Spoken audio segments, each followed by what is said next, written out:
Now, let me back up. What's the book tell you the action of the rectus abdominis? When you read a kinesiology book, it's going to say the rectus abdominis is designed, its action is what?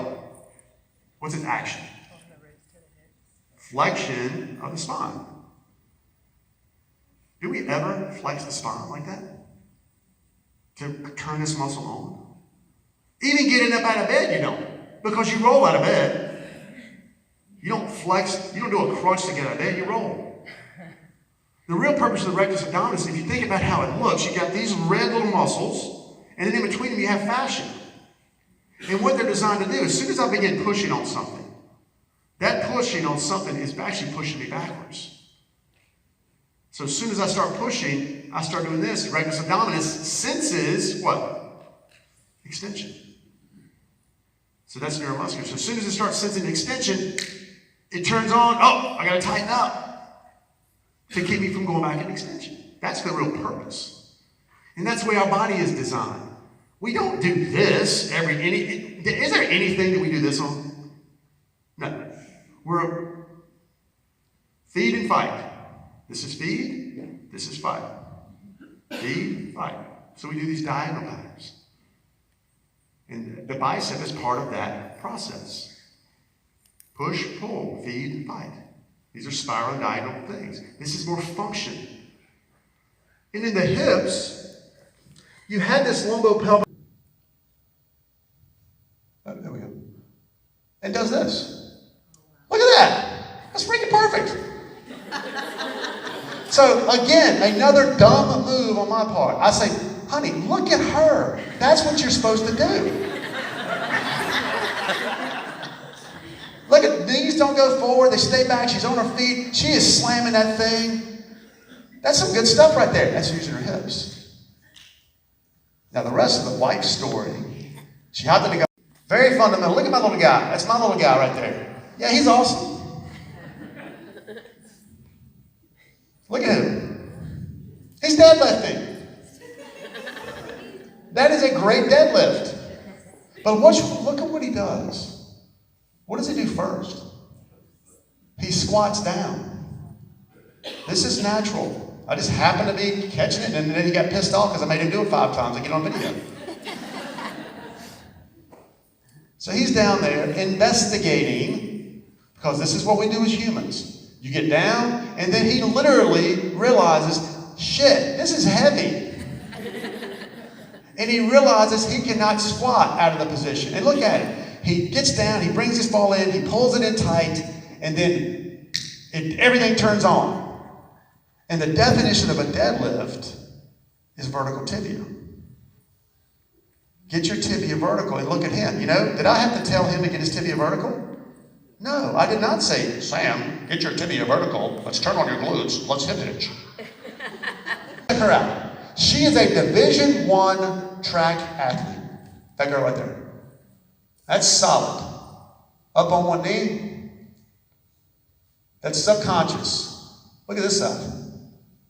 Look at that. As soon as that tongue goes out, she's done. That's a neuromuscular response. Tongue goes out means you're fighting. She's looking for that way to sit. She's an athlete. That's awareness. She's good on one side. Man, Lee, I can't even stay on this other side. Look at that. That is rock solid. All right, Nicole. Let's see what you got.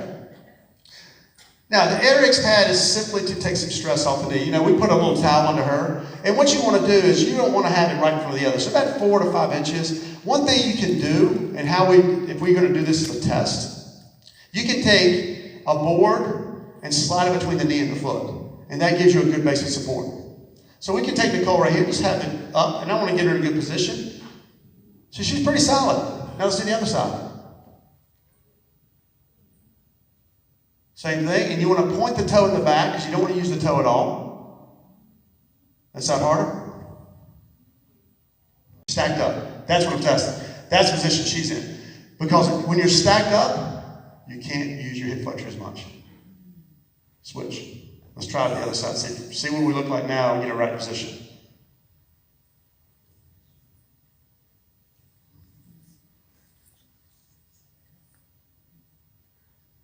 Now which side's better? That side's better. So she's a little bit more unstable on the left. All right? Getting half knee. Check it out. See, okay, at least they're equal. All right? I would rather them be equally bad versus one's bad, one's not. Because if one is bad and one is not, you probably got a pelvis that's twisted a little bit. Okay? So now let's see how much his leg raise gets better if we kind of coach him through a little bit. And I'm not going to coach him through it. All I'm going to do is tell him to push his hands down. Push into my hand. And as you're doing that, Jeff, raise your leg up. Keep pushing. Wow. So he gets a lot better. So now what do we think? Now this may be a neuromuscular control problem. Because by simply getting him to activate his core, control his back, control his pelvis, leg raise gets better. Now the purpose is not to get him a better leg raise. The purpose is to help him do what? Get a better toe touch. So we could simply do something like this. You can set up, Joe. Something like this with the bands, and that can be his exercise. Hey, pull the bands down, raise the leg up. Relax the bands. Pull the bands down, raise the leg up. Relax the bands. You want to relax the bands every time. Too many people I see pull them down and hold them down. Well, that's like doing a crunch. That's not what your core is designed to do. This type of core is turn on, turn off. Because every time I take a step, it should turn on to control my hips, control my pelvis, control my spine, to let my hip flexors pull. And then after they do that, they should turn off. Turn on, turn off, turn on, turn on. And he's going to push down. Now push down, and as you're pushing down, raise it. Hold on, stop. But let's check your leg raise. Let's just see how bad it is. So pull it down, raise the leg. So this is no different than what I just did with Joe. All he did was activate his core before he leg raised his hips. And his leg raise got better. So instead of me stretching him, I could do some hip stretching and do some stuff. That's not a problem. But my recommendation right now for him is say, let's get your core activated first. And then we can do. One other test I want to do. And actually I'll do this with I'm going to roll, I'm going to straighten it out. And I'm going to roll back. Oh, shit. It's not easy. See, that's why I want to coach you through it. So, bring your legs up, and as you roll, straighten the bottom leg out and collapse everything down. Keep that toe. Keep holding on to that toe. That's the whole thing. Most of you guys would not be able to straighten the leg. Just keep it bent. Just straighten as much as you can. It's fine. The roll is probably the bigger part of this. Is rolling over. And if you can't keep holding on to your foot, you're missing the whole exercise. Are we still trying to get the other heel across? No. You just kind of collapse and go down. You gotta keep the toe, you gotta keep your finger on the toe, because now we are working the core the way it's designed to work. This is a core exercise. It's about the roll. Roll's hard. The roll back is harder. Go to the right, go to the left. Collapse all the way down. Both at the end, when you roll to one side, both feet should be touching. And now roll back. What are your shoes? But you guys can take a picture. Bring my foot up. And keep my foot right here. Now, ideally, if you got an Airx pad close to you, or one of the brown foam pads, put it on your hip. All right? So now I'm going to take my bottom hand, grab my foot. Top hand, grab my other foot. Now again, you should have something supporting your head. So if you don't have anything supporting your head, take the bottom hand that's on your foot and just put it on your head. But you got to keep this foot on the ground towards your belly. And now, cycle a breath.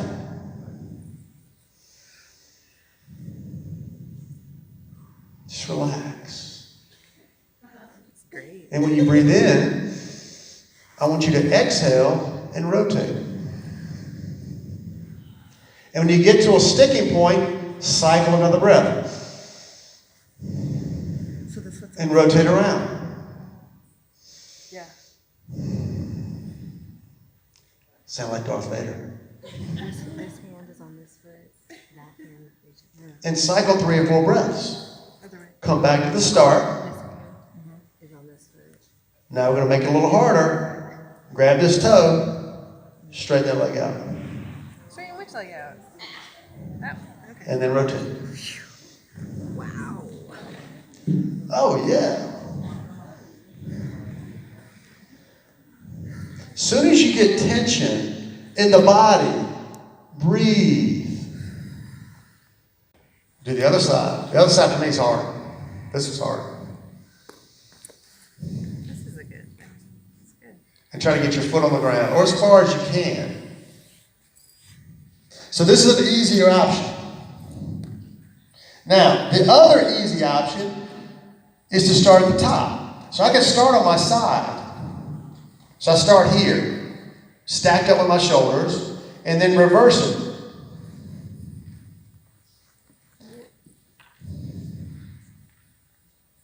All the way down.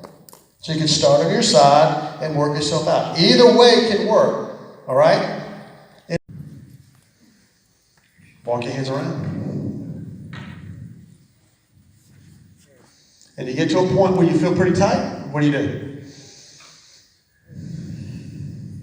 Breathe in. Walk your hands a little bit more.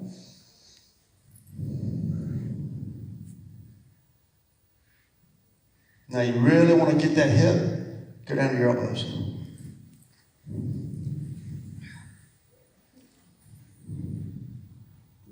Get to a sticking point, breathe.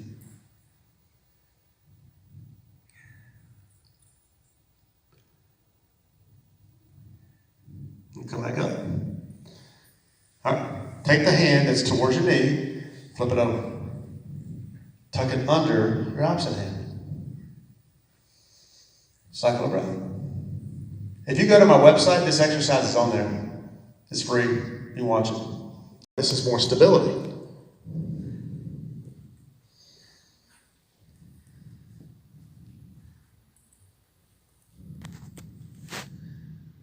Breath. Reach up.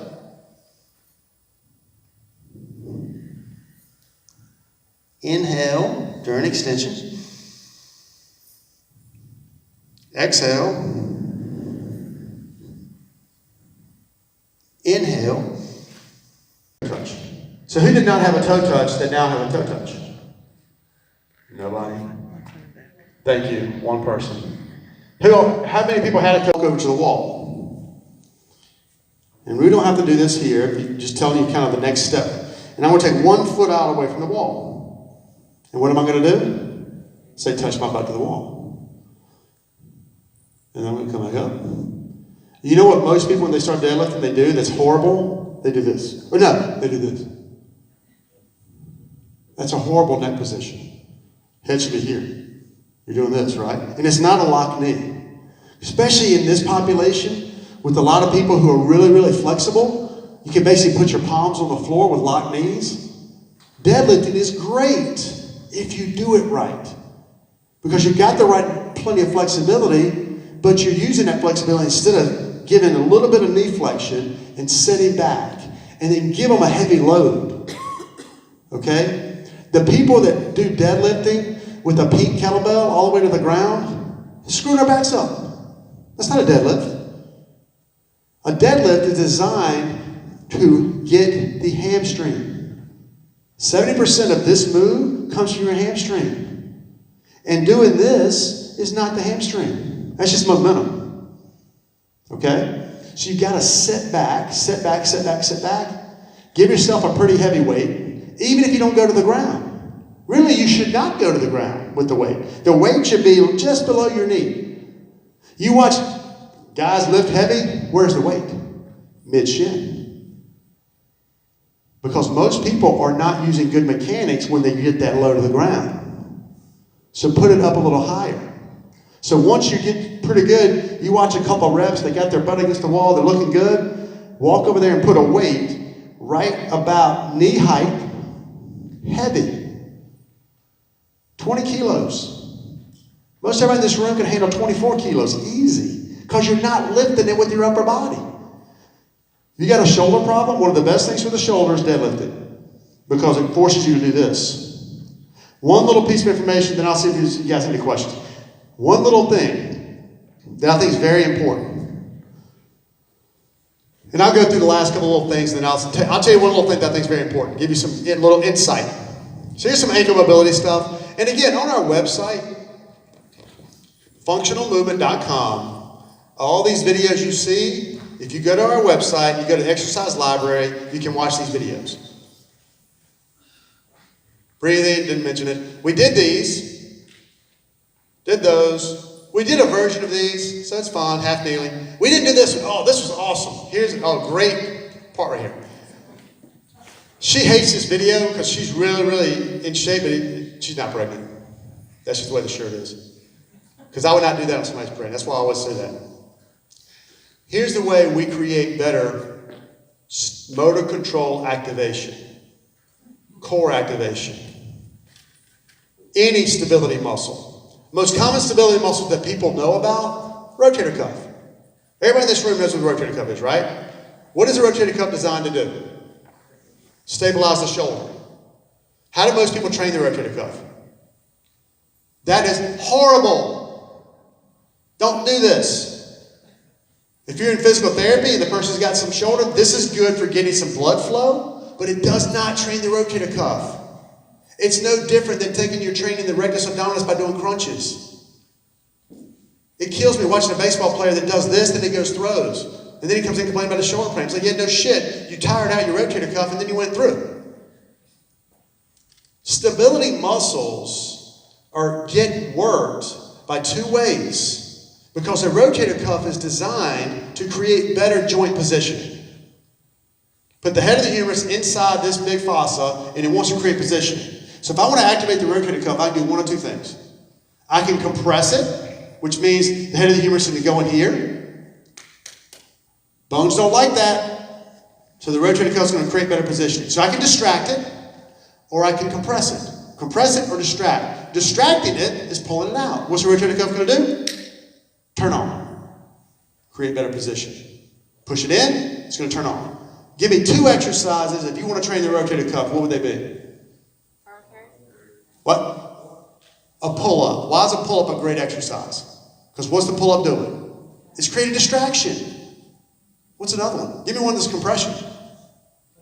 A push-up. You want to train the shoulders? Do push-ups and pull-ups. Deadlifting.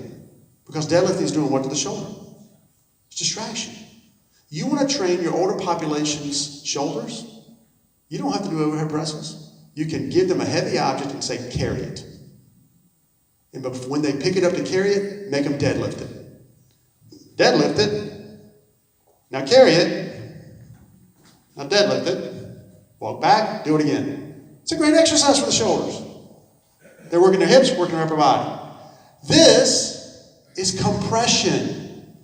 You want to create core activation? This exercise is awesome.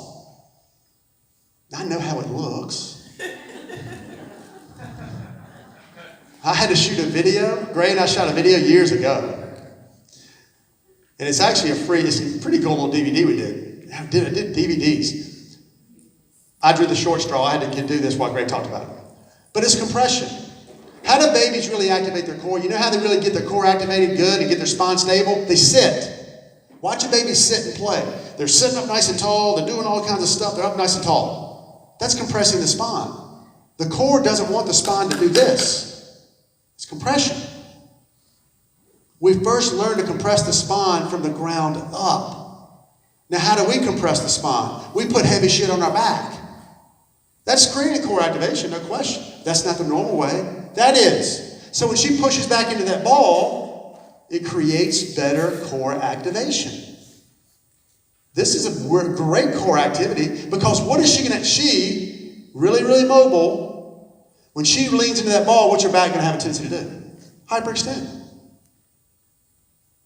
I trained our volleyball team for years. 10 years I trained our volleyball team. Really good athletes. This is one of the best exercises for them. Because as soon as they push back into that ball, that little foam roll would roll. And I'd say, don't let the foam roll, push back into the ball. This is like a little warm-up for them. It created better core activation because it's compression. Simple little things. I know I'm running out of time. When people do a single leg deadlift, they have a tendency to do what?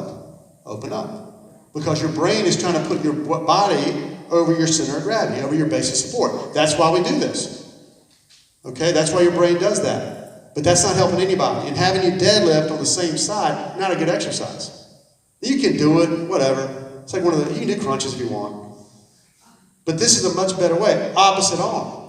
because this is creating rotation.